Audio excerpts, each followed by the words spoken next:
The Midnight Academy with Dr. Heather Lynn.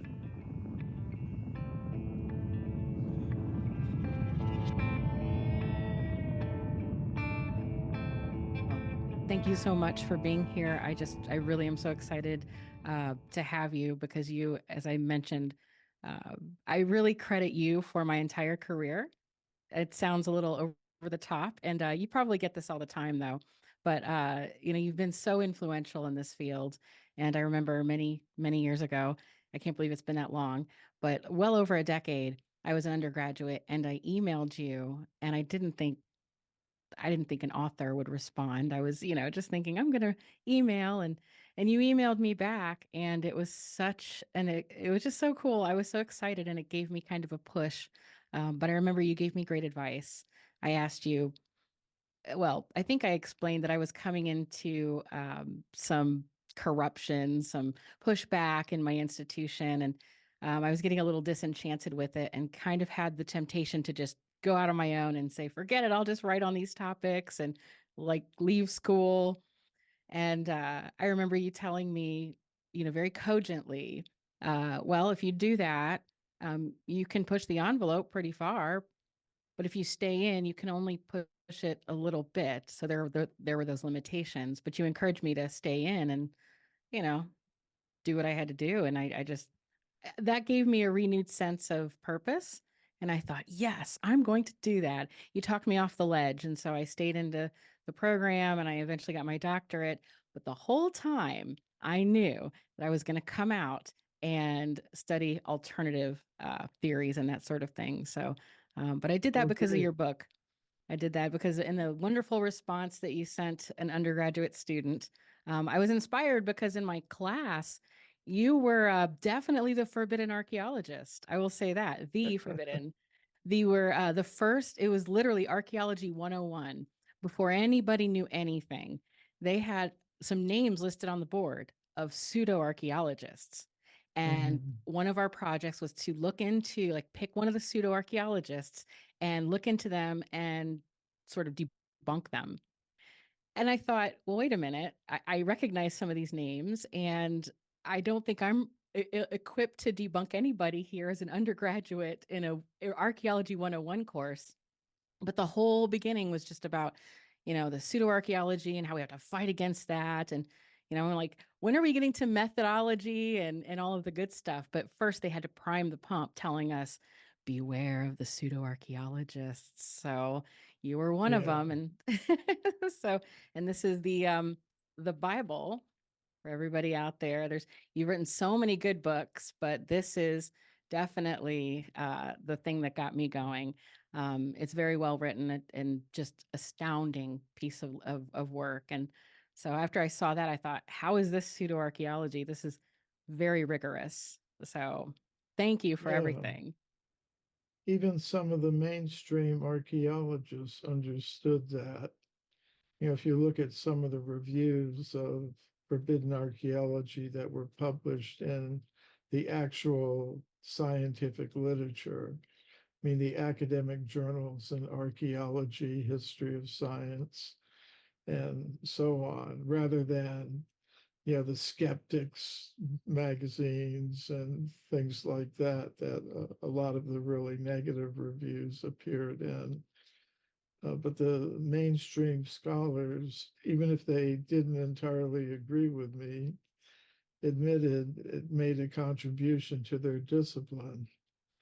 Like there's a historian of science who specializes in archaeology, David Oldroyd and his graduate student, Joe Wodak. They wrote a 23-page review article about forbidden archaeology and social studies of science, one of the main science studies journals. And if it was pseudo archaeology, they wouldn't be reviewing it, let alone writing 23-page review articles about it in their academic journals. And they asked a question. They said, "Did forbidden archaeology have any impact in the field of paleoanthropology? Did it make any contribution in that field of human origin studies? And they said yes, for two reasons. First of all, it went into the history of archaeology in greater depth than they had encountered previously. And second, they said the book raises important questions about scientific truth claims in archaeology. So they thought we did a good job in problematizing the level of certainty that's attached to some of their understandings about human origins. So not all archaeologists put it in the category of pseudo archaeology. I can attest to that because as I had worked with people and, discussed these issues later, I found there's a lot of mainstream so-called archaeologists who really admire your work and the work of other so-called alternative archaeologists, but they keep it secret. They don't want to tell because they don't want to, uh, you know, threaten their position and their reputation. So, but you have a lot of secret fans. That is a fact. Uh, Once I was at, well, anyways, you're not the only archaeology student who's written to me. I remember once I got a letter from an archaeology graduate student who had been on an excavation with his professor.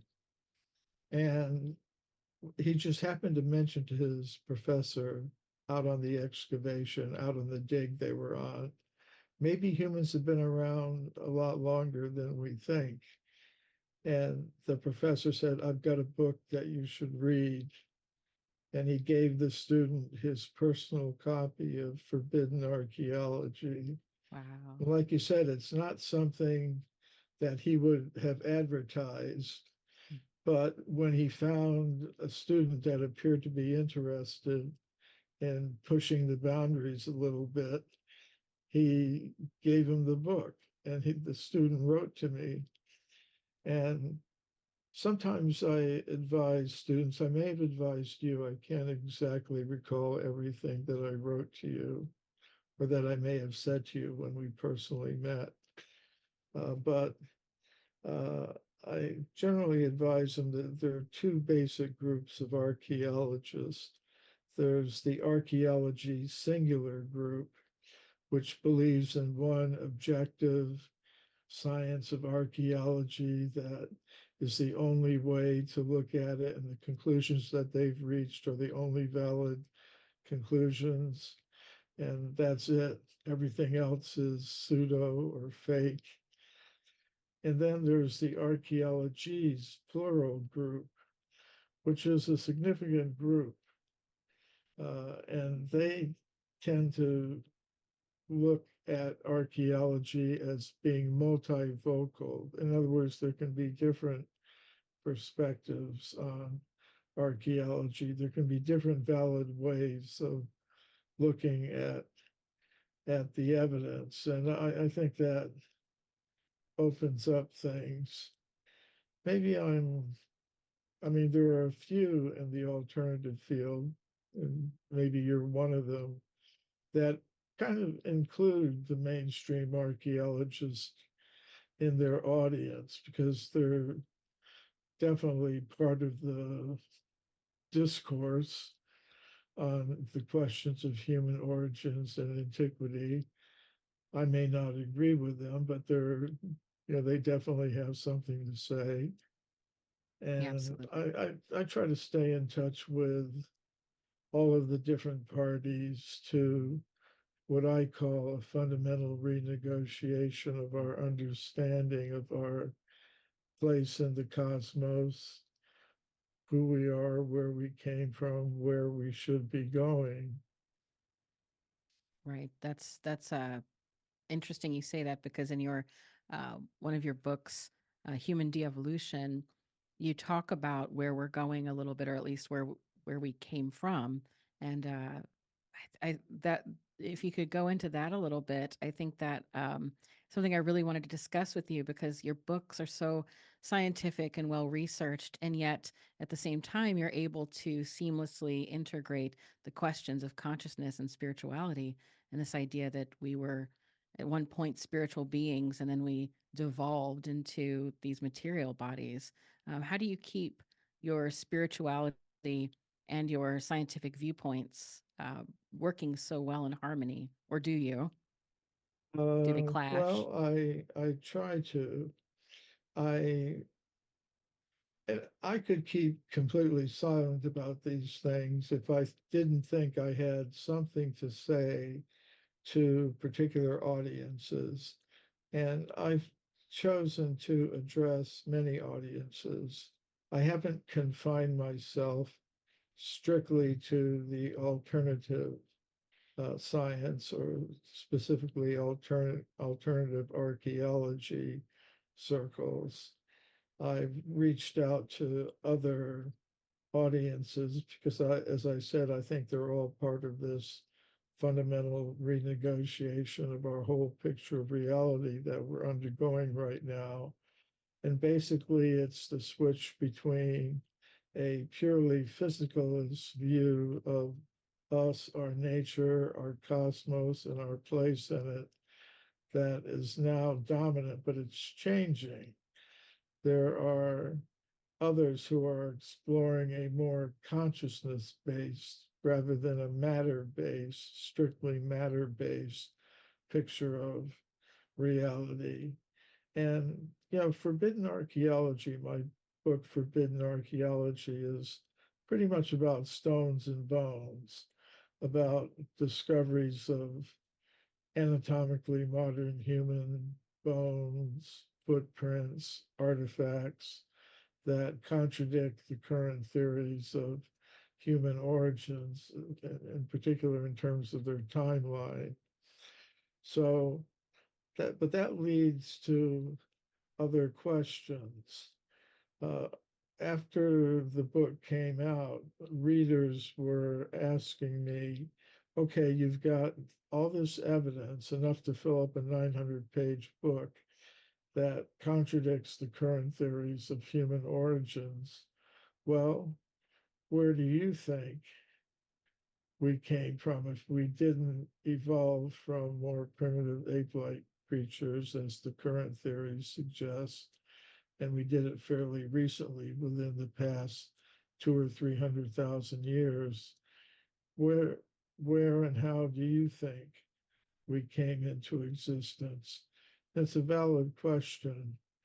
And I deliberately didn't give an answer in Forbidden Archaeology because I wanted people to think about it on their own, come up with their own counter explanations or alternatives. And I would save mine. I have my ideas about it, but I saved them for another book, which, as you mentioned, was Human Devolution, a Vedic alternative to Darwin's theory. And in that book, I suggested that before we even ask the question, where did human beings come from? We should first of all ask the question, what is a human being? And as I said, many scientists today will propose some physicalist explanation. The difficulty, as you pointed out, is accounting for the phenomenon of consciousness, which is something we all experience. It's the most real fact of our existence. It doesn't require any belief or faith or, I mean, you mentioned spirituality. I do follow a spiritual path. And I could say, use terminology like the soul, but then people get a little nervous. That seems to be something religious. It requires some faith or belief. But if I say conscious self, who can deny that? Who can deny that they're conscious and that they're a self, an individual? a distinct personality.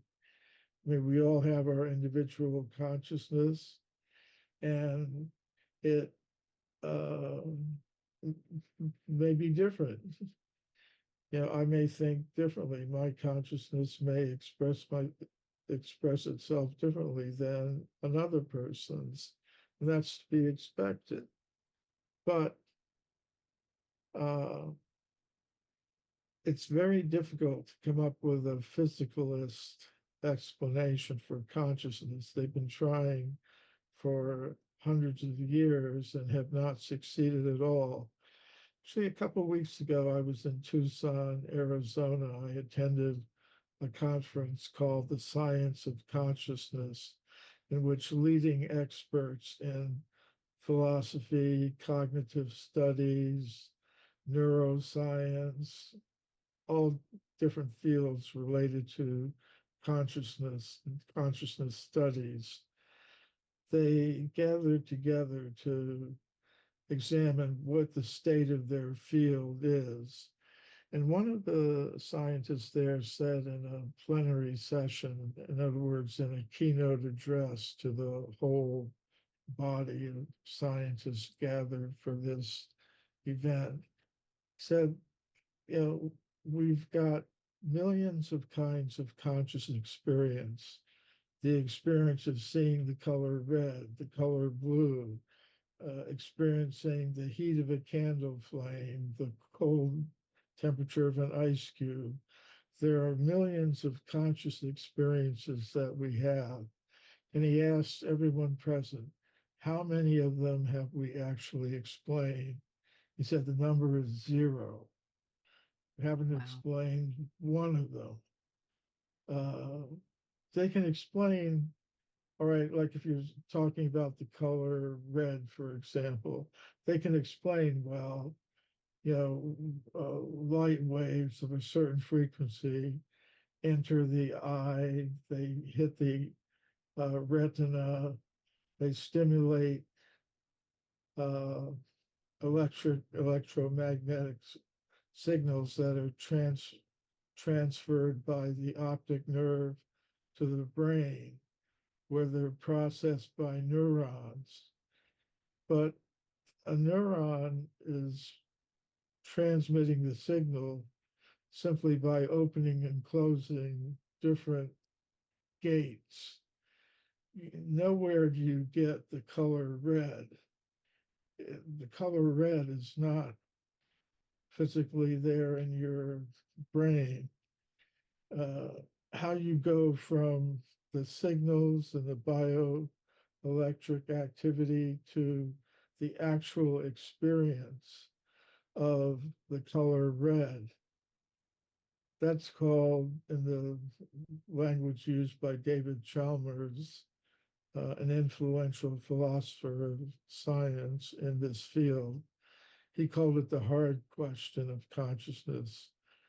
The easy part is explaining the transmission of signals and the activity of neurons in the brain, but the actual experience that we all have of the color red and millions of other experiences that we have on a daily basis is currently unexplained. And sometimes in science, in order to explain things, you have to posit an unobservable.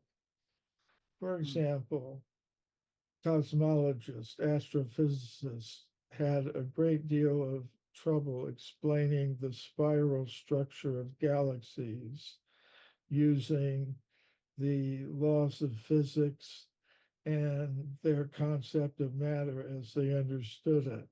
They just couldn't get the equations to work out. So they had to posit something, dark matter, in order to explain what they actually observed. And even that wasn't enough. It didn't explain the rate at which the galaxies were moving away from each other, expanding. And the rate at which they were expanding was accelerating when it should have been slowing down. So they had to posit something unobservable again, dark energy that has a force that operates the opposite of gravity. Gravity attracts things. It should have been slowing down the rate of expansion. But they posited this dark energy that kind of pushes things outward at an ever increasing rate. So I think something like that is necessary in biology. We may have to posit things that are presently unobservable, but they can be observed not in themselves, but in terms of their effects. And I think consciousness is one of those things. And also, I think there's a subtle mental energy associated with the human organism and other living things that is responsible for a lot of what we call the paranormal. Things like remote viewing, past life memories, psychokinesis, and other phenomenon. And there, in human devolution, I pointed out that this is not something, an idea that's coming from outside the world of science. It's coming from within the world of science, from some pretty unusual places, like in the 19th century, Alfred Russel Wallace, who was, along with Darwin, the co founder of the theory of evolution by natural selection, he got involved in investigating mediums with psychokinetic powers. And he kind of concluded that there's something going on in the world that goes beyond the limits of ordinary matter. There are subtle vital energies. There's a conscious self that can survive the death experience. He got into investigating all these things. So it wasn't something that was coming from some spiritual source or from outside the world of science. It was this kind of proposal was coming from within the world of science by looking at the evidence and trying to contemplate what can account for this evidence. So scientists, however, made a decision to ignore that, to marginalize scientists within their own community who were bold enough and independent minded enough to look into these things objectively. And that is still going on to some extent today, although it is breaking down. And many scientists today are turning to things like panpsychism in order to explain consciousness. This is the idea that matter on a fundamental level has as one of its properties consciousness. I don't think that really solves the problem. You know, we could say each little atom has a little tiny spark of consciousness in it, but I don't experience my consciousness as a swarm of little atomic consciousnesses kind of congregating in my skull. I experience consciousness as a unified display, you know, not made up of interacting parts, but it's unified. You know, if I'm looking at the world or anything, it it integrates the visual, the audio, and not just audio visual, but taste, smell, touch, everything is integrated. And I experience it as such. So there appears to be something more than just consciousness appears to be more than just a swarm of little individual bits of consciousness. Are you familiar with the work of Sir Roger Penrose and the microtubules theory he posits? Uh, that is an attempt to deal with this. He's proposed that,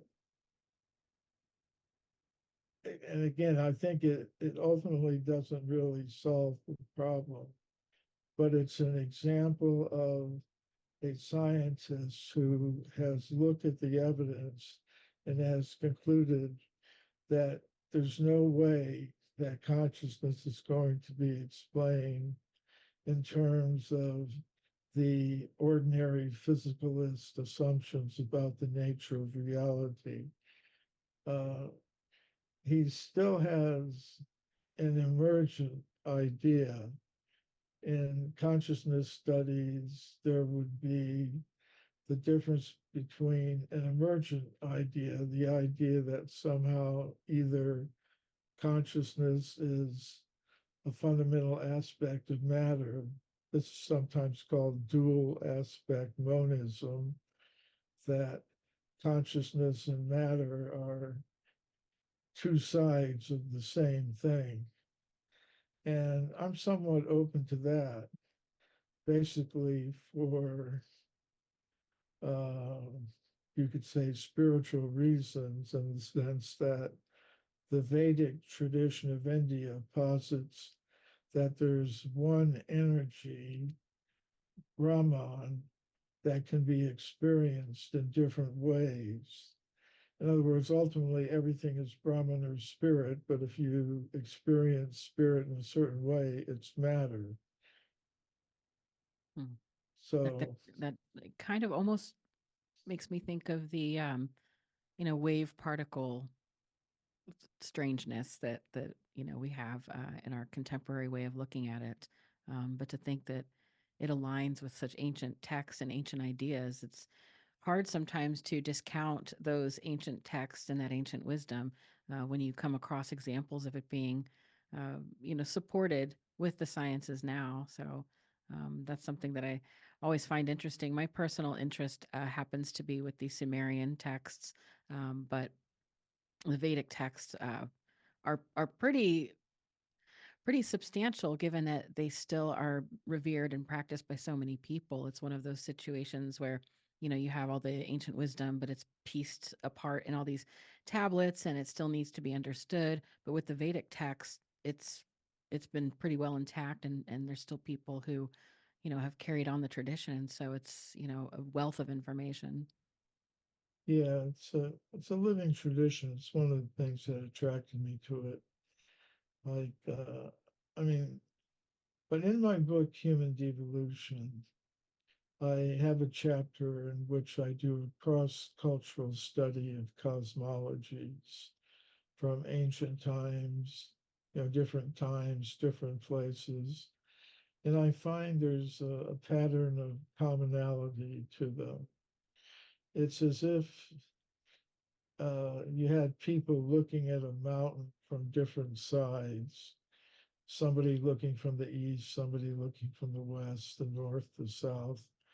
Their descriptions of what they perceive are going to have a certain commonality to it. But there's also going to be some differences according to their individual perspective, where they're looking at the mountain from. It's obvious that they're looking at the same sort of phenomenon, but it's a little bit different. So I think the same pattern emerges if you look at a variety of cosmologies. None of them, as far as I've seen, are strictly matter based in the normal physicalist sense of the word. And they all tend to locate humans as part of a cosmic hierarchy of beings, which would include other beings existing on our level of reality, beings of a higher order, on some higher, more subtle realm of reality, and very often an underworld where certain types of beings are adapted to the conditions there. So they all tend to have these common features. So I don't claim to have any monopoly on truth. Uh, what I would do if I were looking at the Sumerian text or any other text is I would look and see how it corresponds with reality as I perceive it. So it's like, yeah, I'm a member of the World Archaeological Congress, as I think you are. I've presented papers at that organization's meetings. It's one of the world's largest international organizations of archaeologists, and they happen to be open to alternative perspectives. But if I go there, the rule of their game is that a statement from an ancient wisdom tradition, from some scripture, be it Sumerian or Vedic or Buddhist or whatever, that's not evidence. Evidence is some archaeological discovery. So if I go onto their turf and that's the rule of their game, I can't give a statement from the Puranas, the Vedic historical text, as evidence. What I can do is I can say, well, if what these ancient wisdom traditions say is true, then I should expect to find reports of evidence for extreme human antiquity, for example. Most of the ancient wisdom traditions place the origin of humans towards the beginning of the history of the earth or the universe, rather than way at the end of it, the more recent end of it. So I say, if what the Vedas or these other ancient wisdom traditions were to be accepted as true, what you would expect to find in the history of archaeology is reports of evidence of discoveries that are consistent with what those accounts say. And my claim is that if you do look into the history of archaeology from the present, as far back in time as it goes, you do find archaeologists or other scientists who dig into the earth, like geologists, paleontologists, reporting evidence for extreme human antiquity. So, You do see strange anomalies for sure, and they usually get covered up. In your, because you've brought up so many different ones in this very large book and all of your work, but to date, is there one single piece of evidence that is the most compelling to you to support the idea of extreme human antiquity? I I've gotten that question before. My usual answer is that for me, the most striking thing wasn't that there was one particular case, because it could be said, well, okay, you've got this one or two anomalies, but the vast majority of evidence supports our point of view. So for me, the most significant thing wasn't that there was one particular case, but that there was so much of this evidence. When I initially started the research for Forbidden Archaeology, I thought, do 8 days of research. I'll write up a paper and I'll go on to something else. But as I got into it, one case just led to another. And these are cases that are published in what's called the peer-reviewed scientific literature. Divide the scientific literature into two parts, primary and secondary. The primary scientific literature is the reports published in professional scientific journals by archaeologists and other scientists. And the if you look in the secondary literature today, you don't see any of these reports. But if you go back into the primary scientific literature, you find many such reports. And the question becomes, if these reports are actually there in the primary scientific literature, then why aren't they in today's secondary literature, the textbooks and survey studies? And I think the reason is because there's a process of knowledge filtration that goes on in the world of science. And, kind of, evidence that kind of conforms to the dominant theory of the time will pass through this intellectual filter.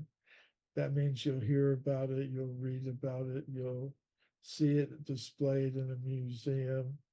But if you have evidence that radically contradicts the dominant idea, it tends to get filtered out, which means you don't hear about it very much.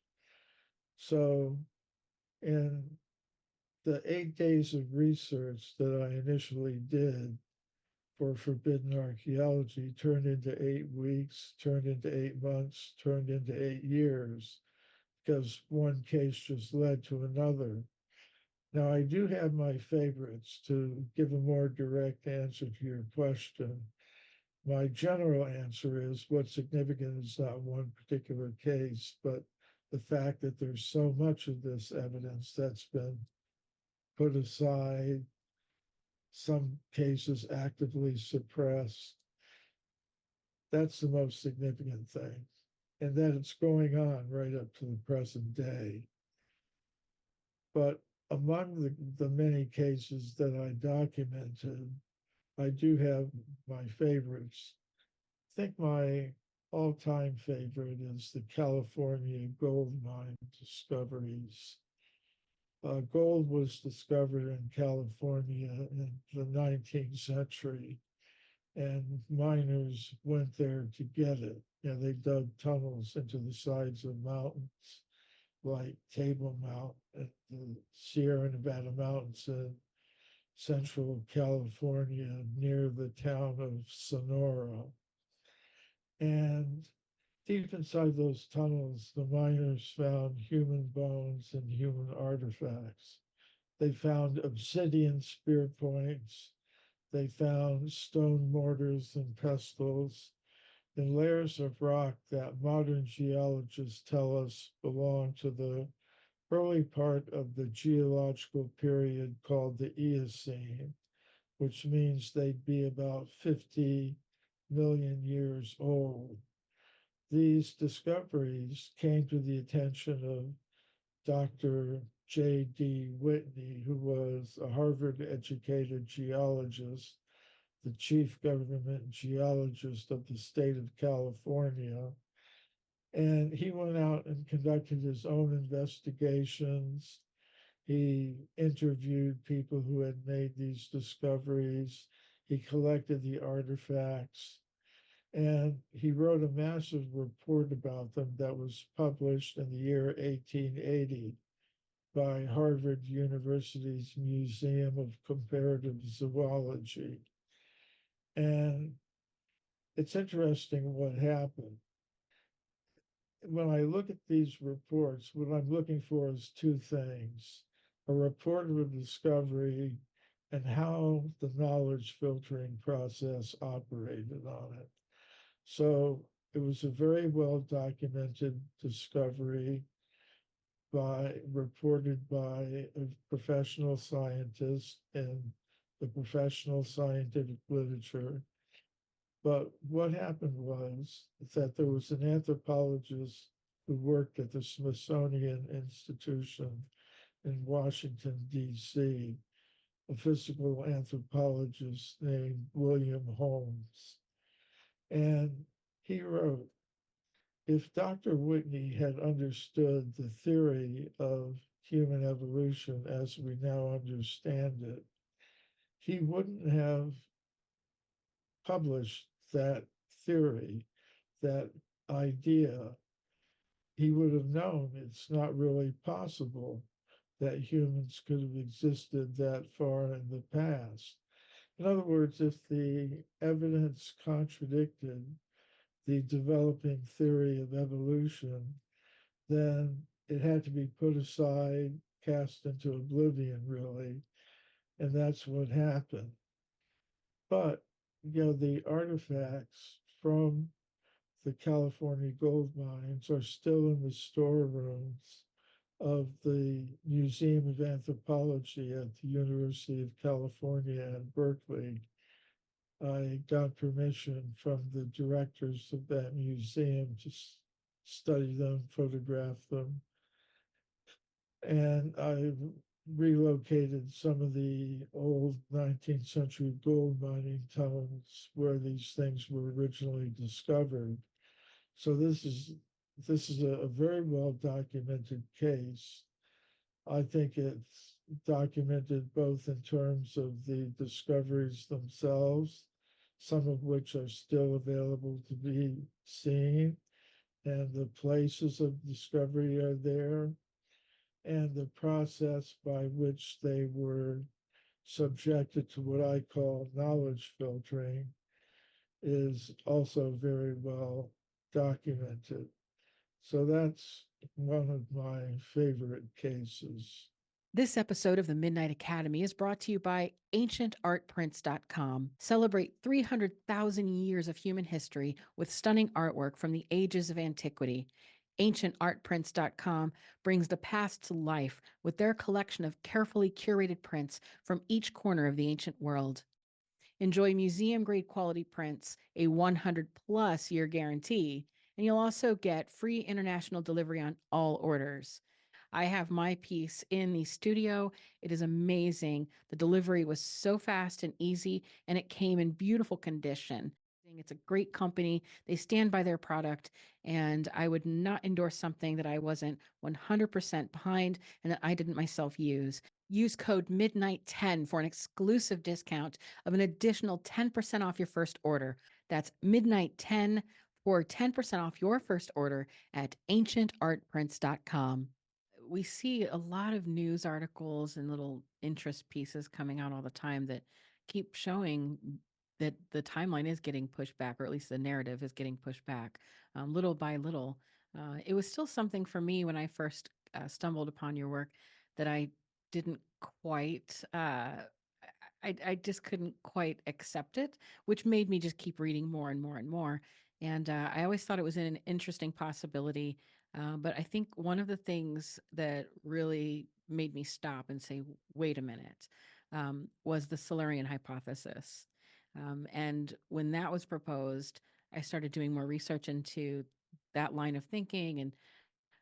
And I know that you as well have, touched on that and taught about it. And I just thought, if you could, tell the audience a little bit about the Silurian hypothesis, I think it's um, a fascinating development in this area.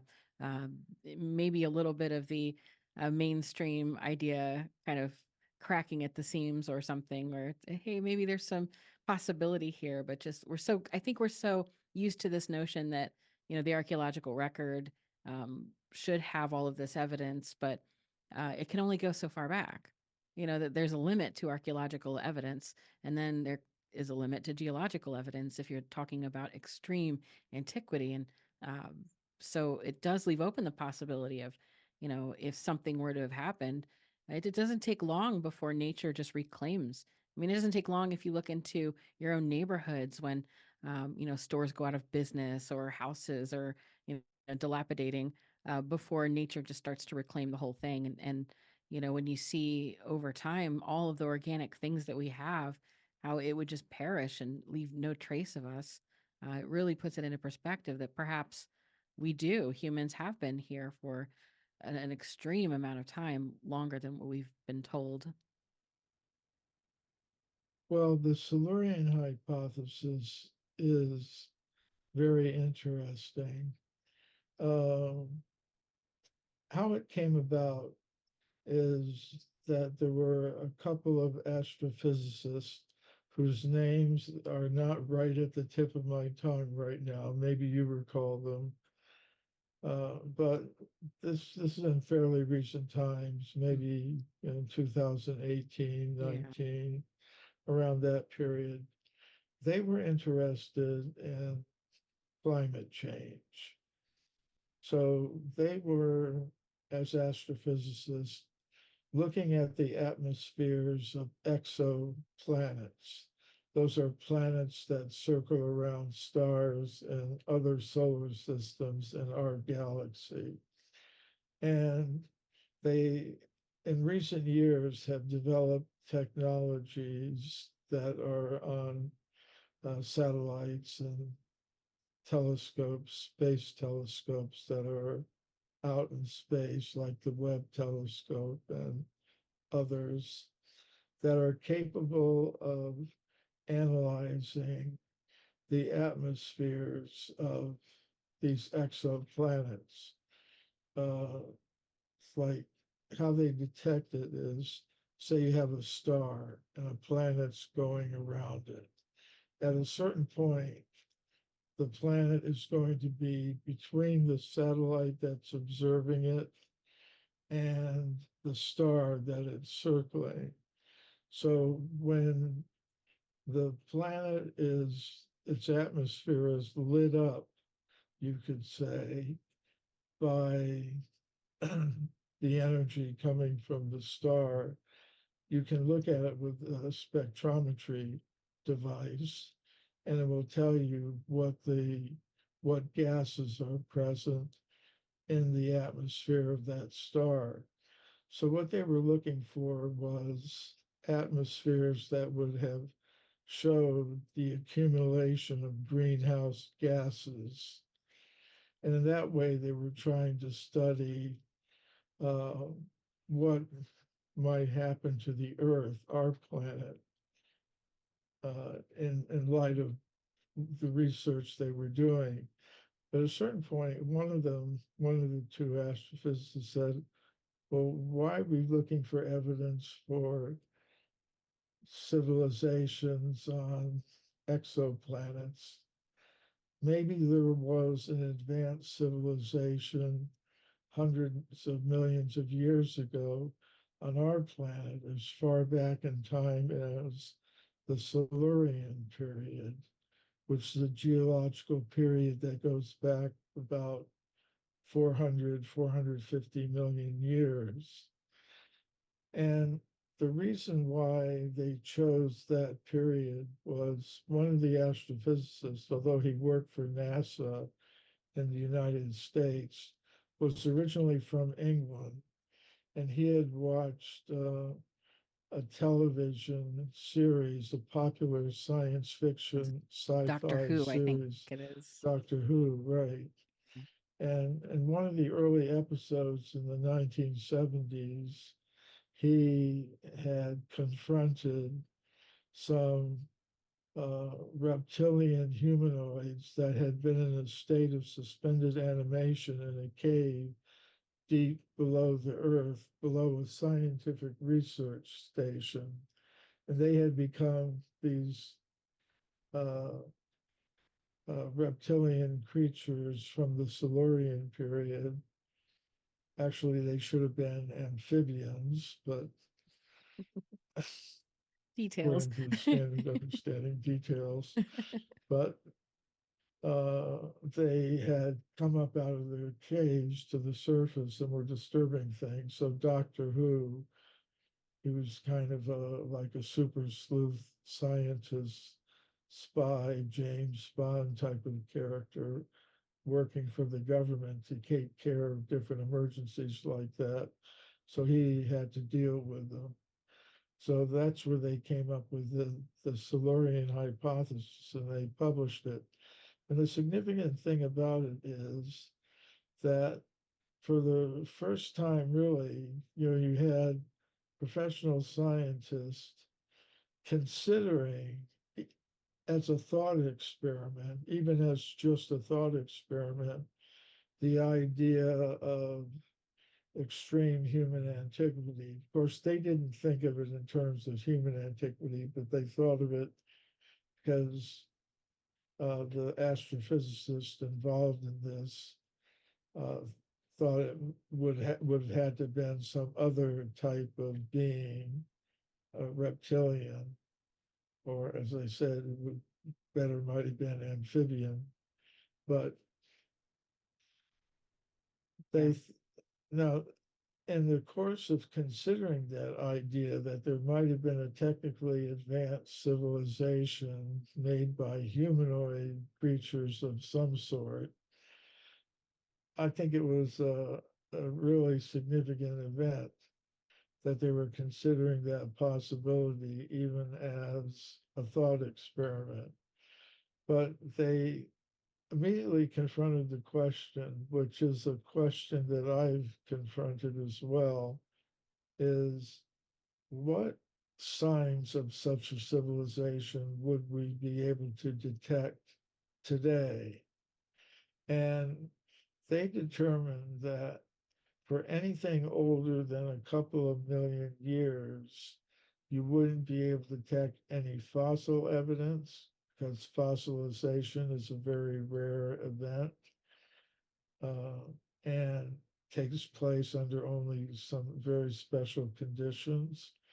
And they also said, as far as material artifacts go, you wouldn't expect to see very much either.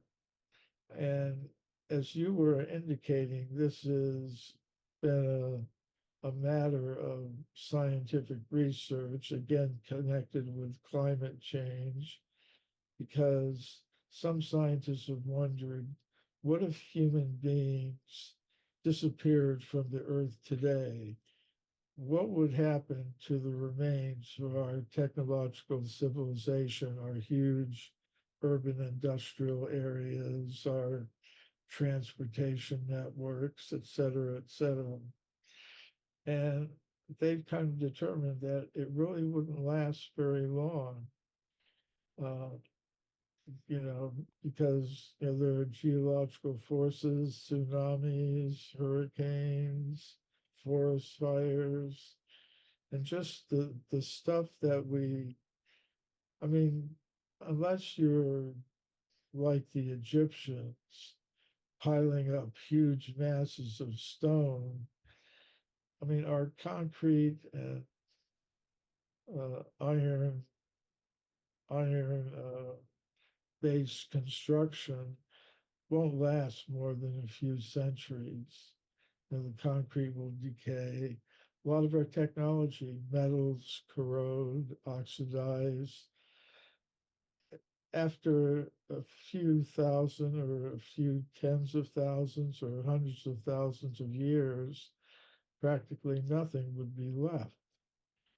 So they said, what we might have to be looking for is a different kind of evidence than many now associate with remains of technological civilizations. We might have to be looking for rare compounds that don't occur naturally. Uh, in, in other words, alloys, things like that. And that requires, you know, very sophisticated technology to detect such trace evidence. Yeah. And they said another thing we might be looking for is evidence for radioactive elements with long half-lives that were produced either by nuclear reactors or nuclear warfare or testing of nuclear weapons. So Mhm. those are the things that they thought might be worth searching for. Yeah. So I I thought it was kind of interesting because, um, as you pointed out, it's not something that normally comes up in mainstream scientific discourse, any discussion at all of the possibility of extreme human antiquity. Now, I will point out one interesting fact is that mainstream archaeology has been gradually pushing back uh, their understanding of the age of the human species. When Forbidden Archaeology, that book was first published in 1993. At that time, the mainstream consensus was human beings like us came into existence less than 100,000 years ago. About 10 years later, when I published Human Devolution, they had expanded that to about 200,000 years. Now they've gotten it back to about 300,000 years. So about every decade, they're pushing it back 100,000 years or so. So I think they're taking tiny steps in the right direction, but they've got a long way to go. Yeah, yeah, they do. Uh, well, it's also interesting. It seems like when they do address these sorts of issues, they have to cloak it a little bit in Doctor Who references and kind of make it a little fun, just to maybe have that layer of hey, look, we're doing this in jest. They don't want to dive full in and say that this is what they're interested in. But clearly those Yeah. researchers had an interest, otherwise they wouldn't have bothered.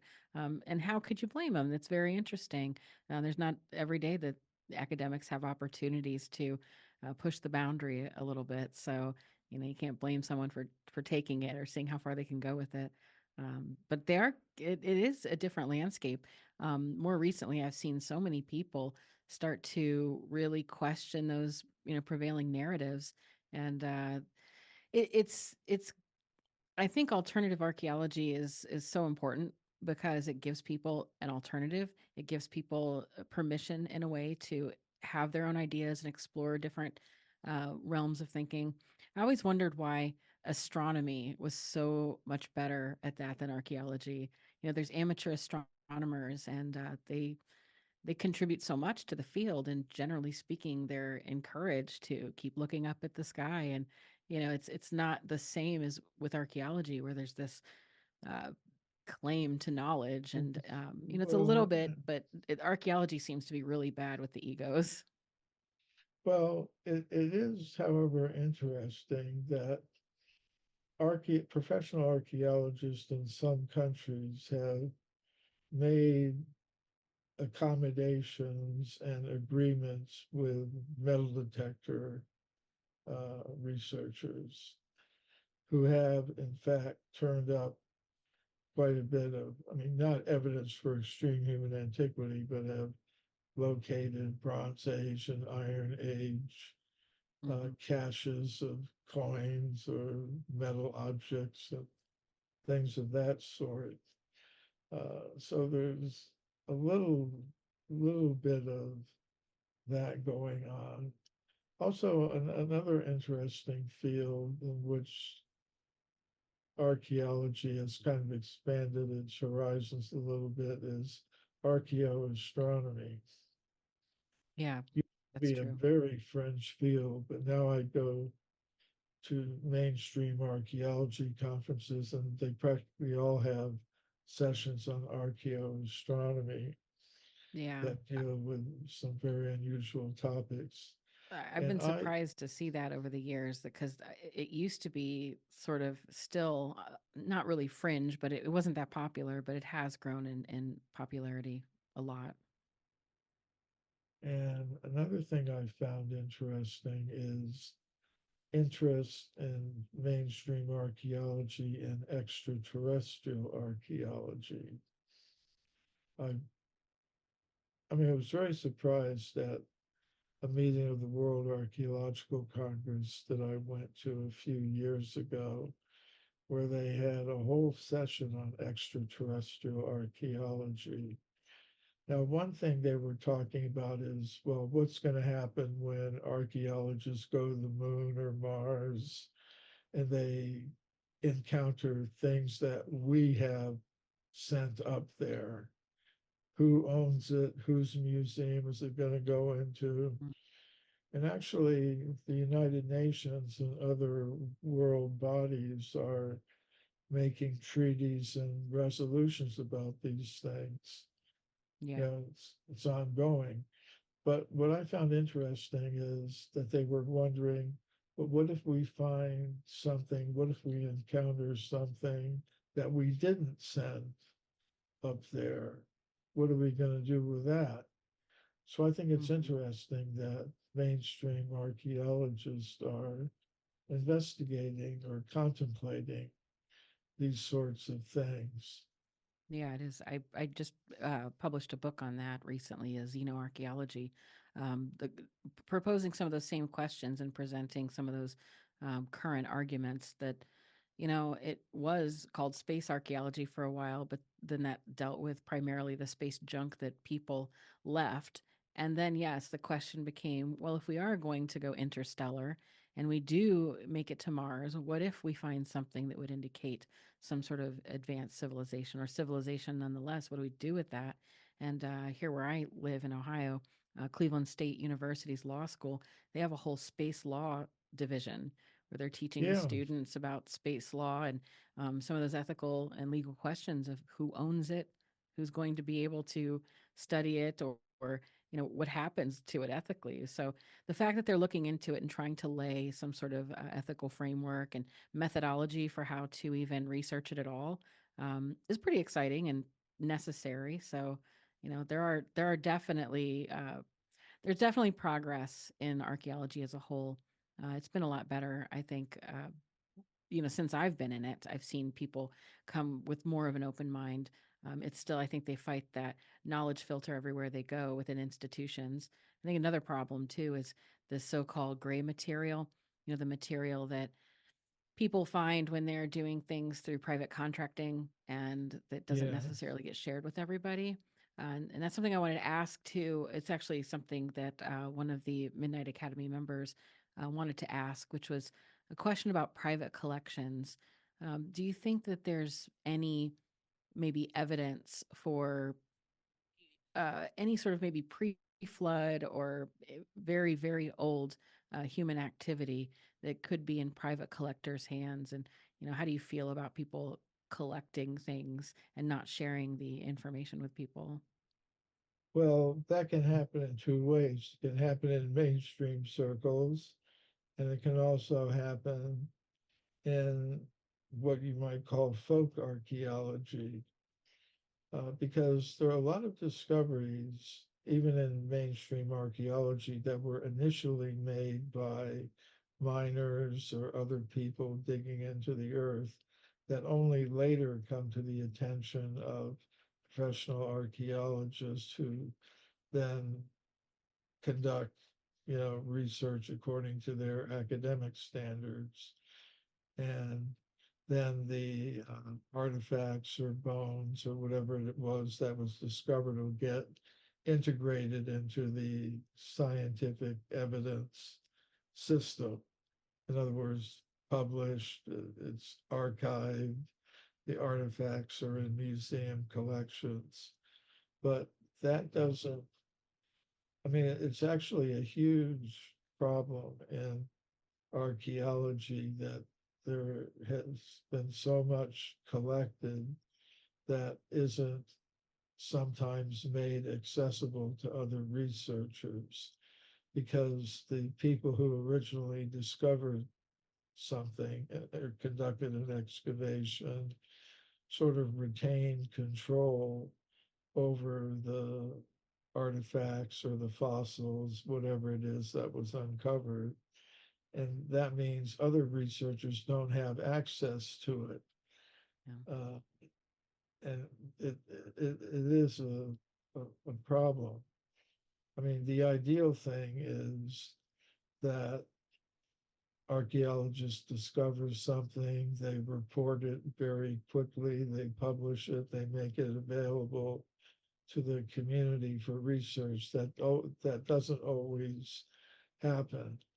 But on the other side, on the private side, and I'm going to get to the gray material also, but on the private side, I think there is a tremendous amount of material that may have been discovered, for example, by coal miners. Mm. Sometimes some very interesting artifacts are found in coal. I mean, one case I encountered was in West Virginia.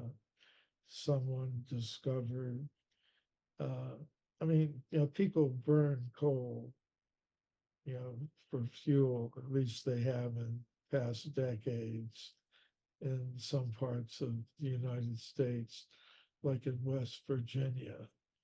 So in the 1940s or 1950s, someone was putting a big piece of coal into a coal burning stove, and it broke in half, and inside was a bell, and it had a figure of a winged figure on the end of the handle, Wow. and a very interesting artifact. But it kind of remained in a private collection, just in somebody's house. So I think a lot of things may have been discovered by miners. They bring it home, they put it on a shelf, and then later the person dies, and the family may discard it, or maybe even keep it, but nobody knows about it. So I think there it is possible that in private collections one may find some very important discoveries, and I wish there could be some systematic attempt to uh, uncover those resources that might be there. Mm. Now, as far as the gray evidence goes, I think you're right that a lot of archaeology today is done not as academic research.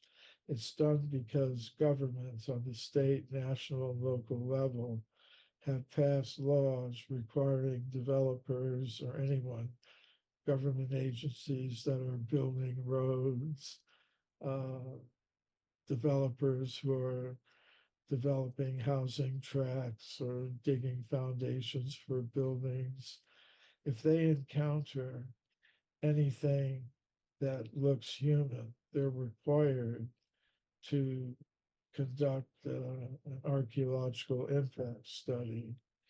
And those reports, they're not published in scientific journals, they just go into some uh, government agencies' files, and they're forgotten basically.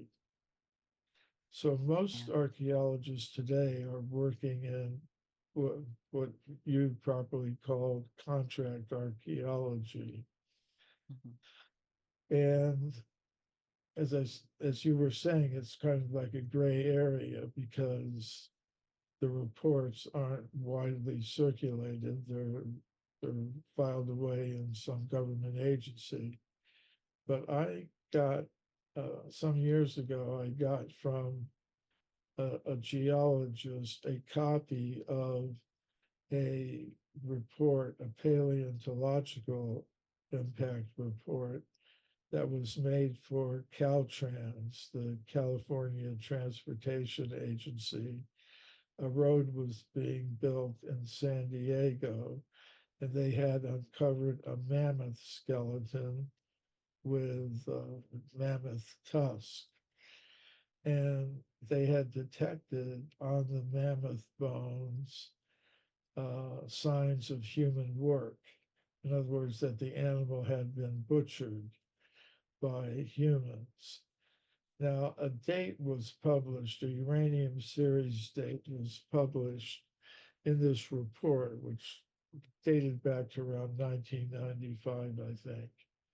And in the report, they said they had gotten an age of 300,000 years for the mammoth tusk and bones. And that's kind of unusual because the dominant idea in archaeology today is that a human presence in North America goes back no more than about 25,000 years. So to have something at 300,000 years was really astonishing. So I got a copy of that report from a geologist who had contact with insiders. Otherwise, it wouldn't have been seen.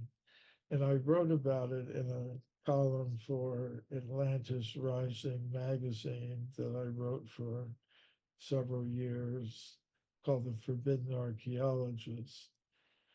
But just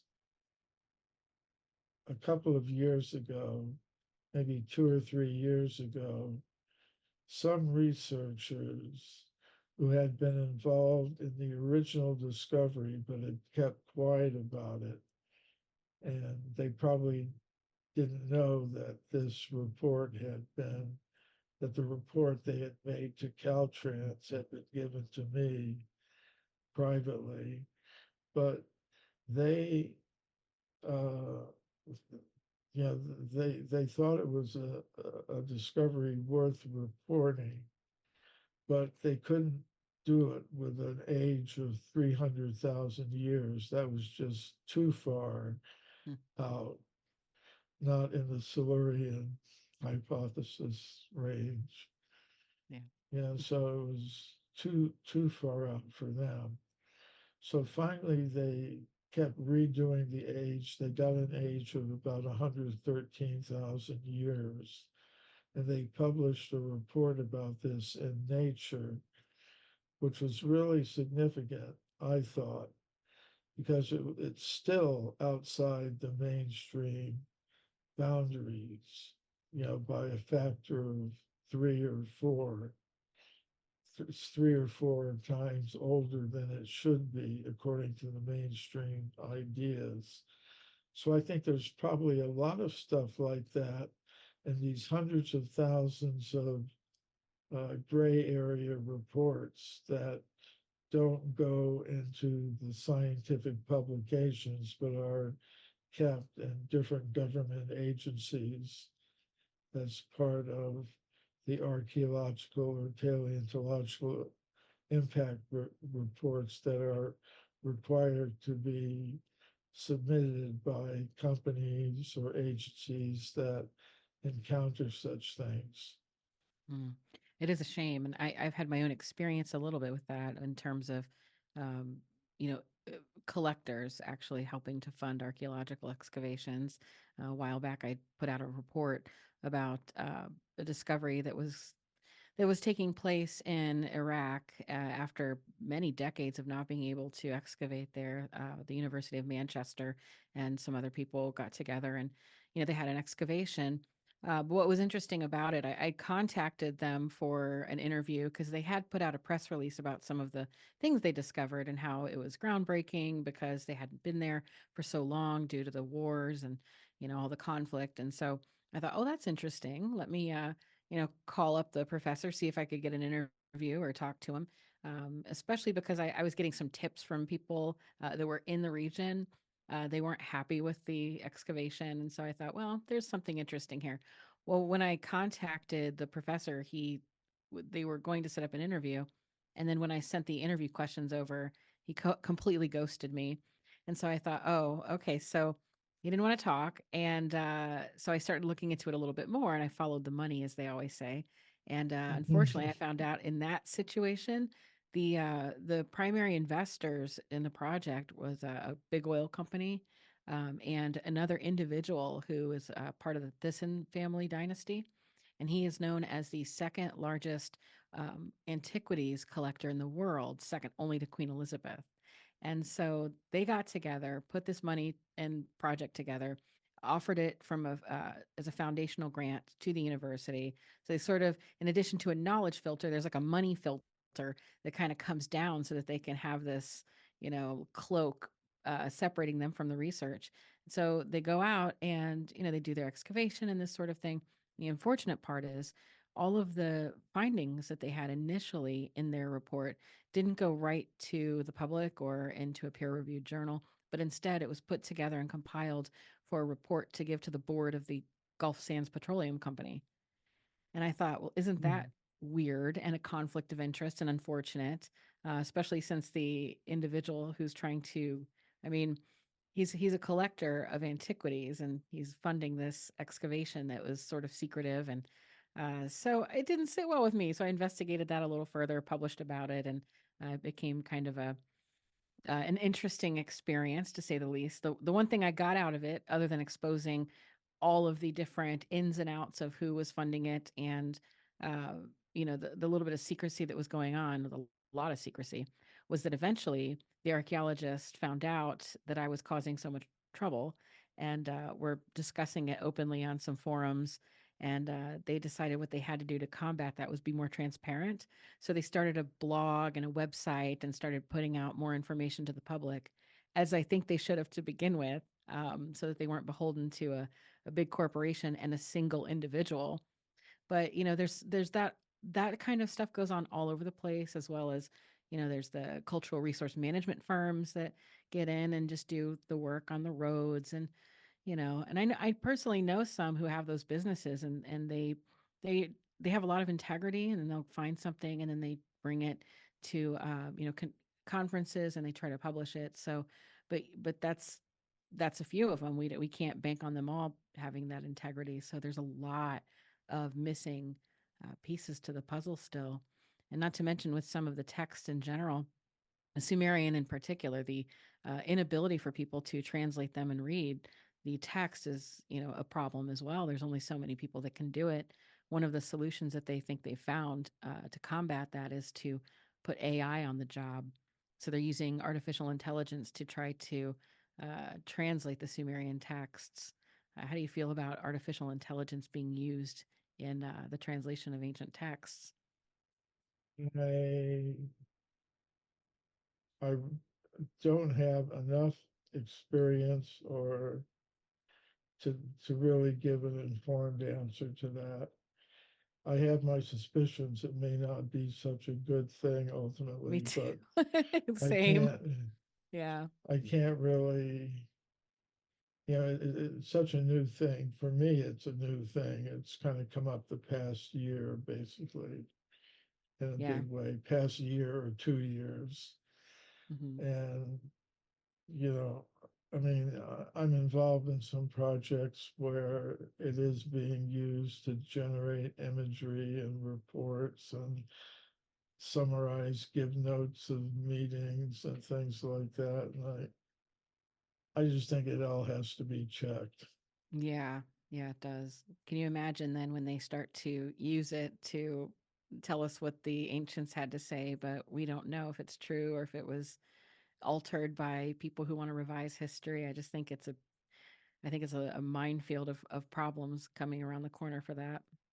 Yeah. Well, I wanted to say one thing about what you said over the past couple of minutes is that one way I learned about the knowledge filtration process was by looking at the literature and seeing what happened to people in the past. Another way that I learned about it was by doing my own research and getting the experience of how it operates in the present in terms of your own activities. And given I think you've found out by doing the research how things work. Yeah, I did, unfortunately. Or fortunately, I'm glad I know, but I remember being in school thinking things had a rosier picture. Oh, and I first encountered that sort of we'll call it corruption when I worked for a community archaeology lab, and I was doing grant writing and that sort of thing, and I was doing my due diligence to do everything the right way, and I was talking to the people who were running it. They were my professors at the time, and they had a few too many drinks and sort of laughed and said, "Oh, well, we're not really doing the research." They divulged that the reason I was getting the grant money was because they like to have a little bit of money over the summer without having to take on an extra course or course load. So this was a good way to fund that. And I thought if and that was just one of so many things I came encounter with in a very small school in Ohio. Just the comfort people had with just, not really caring about the actual research, but maybe caring about their careers with the possibility of making money.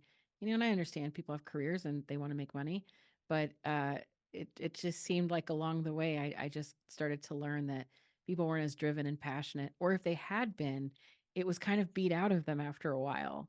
And because of the system that they had gone through, it's like they didn't have the freedom, the intellectual freedom, or anything otherwise to look into these alternative things. And if they did, they did it in secret. So, but I think Yeah, that times are changing. I really do. I think that with so many people interested in these sorts of things and the accessibility people have with regard to the internet, at least for now, and, things like that, I think that people are able to communicate now more and share this information. And for better or worse, we've lost a lot of faith in our institutions, but that has allowed an opportunity for people to look in those different directions. And I think your work stands out above above all for the primary reason that you've taken this so seriously and looked at it with such scientific precision. And while there's a whole lot of other, authors in the field that are wonderful and fun, the way that you've handled this has been just impeccably scientific, and it's really, I think, paved the way for other people and set an example for how it really could be. So, I think you've yeah, done. I think you've made a huge impact. yeah, and I hope you have a similar impact. We'll see. I hope so. I hope I In- can just at least get people Inspire interested. Yeah, get people interested the in the topics. grandkids. Yeah, we'll see. We'll see. It's hard to inspire some of these kids these days, these kids. But yeah, I think it's important for people to be exposed to these ideas. And it even if you follow an idea, say you're young and you think maybe there's the Loch Ness monster, and then you look into it and then you find out maybe not. It was still a worthwhile adventure, and it's something that we need to, I think, teach people how to have the critical thinking, investigate things on their own. And as much as the phrase is probably overused, people need to do their own research. But with that, do you have advice for people when they're doing that research? Like, if somebody doesn't have a background in this level of research, but they want to go through the sources and they maybe don't know where to begin, what would be your advice for independent researchers? Well, I think first one has to decide whose one audience is going to be, because there are different ways to approach this. As I think I may have pointed out to you in the beginning, there's the professional route, which offers opportunities, having a position within the mainstream archaeological circles gives you a certain access and influence in those circles, but also some limitations as well. So one has to think about that. Or, there are opportunities for publication there. Or these days, maybe one doesn't want to go through that route and take the alternative route of self-publication and promotion and research uh, to the the interest of the particular audience that you're dealing with. And so I think all those things have to be looked at. And because, I mean, anybody can publish anything now. Right. Anybody can do that. It's, but I think one has, and one has to have a field of research. You can't research everything. You have to. I mean, just I I I guess you're a good example yourself. You've picked out a research field and you're developing it. And I think that's a good example. I mean, I picked out a research field and I just got into it. And I think there is a certain amount of discipline that's required. Because I think whatever your audience is, the more solid information you're able to give them, the more satisfying it's going to be for them. I agree. And like I said, I spent 8 years doing the research for Forbidden Archaeology. And I'm glad I spent that amount of time doing it and being very thorough about it. Because I think if it had been something very superficial, it wouldn't have had the impact that it did. So, Yeah, 100%. Yeah, I think that it is important to pick a direction.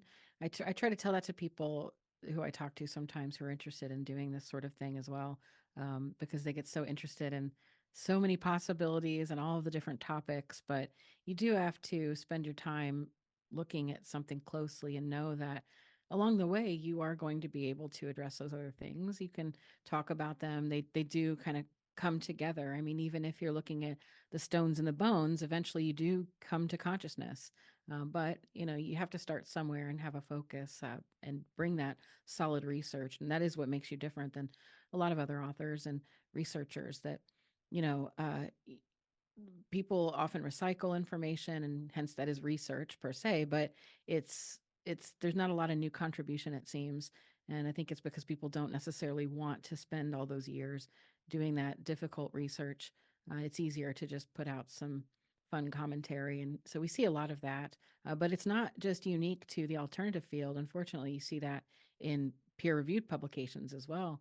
There's the crisis of replication and problems that people have with qualitative research where people aren't doing these types of rigorous experiments even in other disciplines in the mainstream. So with while it's good that everybody has a chance now to research and publish, it does make it more difficult to, if you're a viewer or somebody interested in researching, to find out where the good information is.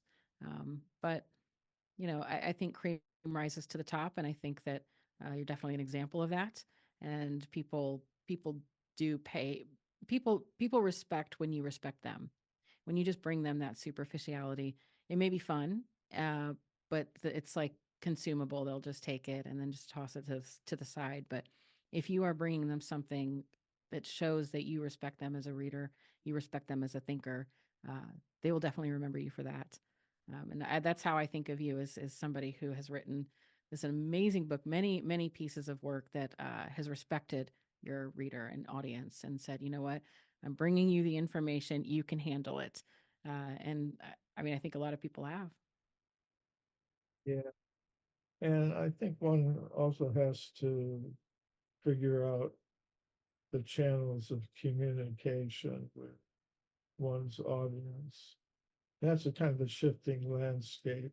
Yeah. Thank you so much for coming on today, Michael. I really appreciate it. And like I said before, you've been such an inspiration to me and others. And I will continue to follow your work and hopefully, in some way, follow along chasing your footsteps. Yes, I hope somebody follows your footsteps too. Well, thank you. That means a lot.